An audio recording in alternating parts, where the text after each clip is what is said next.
Despierta, Virgen, despierta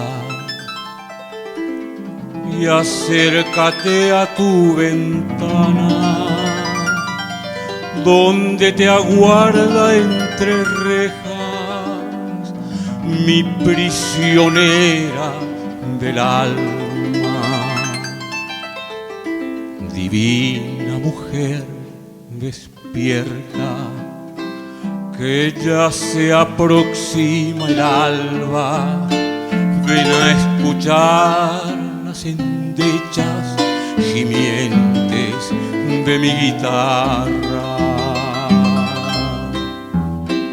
En ti mi rosa fragante prendió del cielo la flor,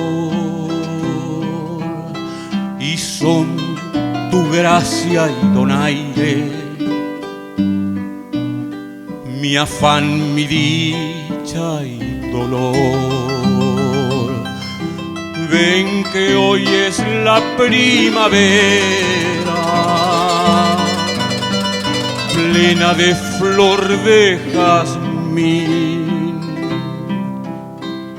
La noche de mi tristeza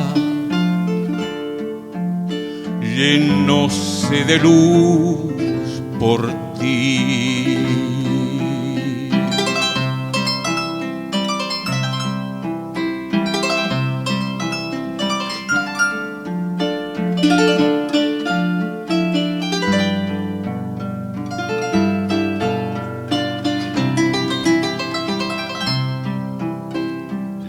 Lejanas voces dormidas traigo en mi canto de sol, para sembrar, vida mía, junto a tu sueño de amor.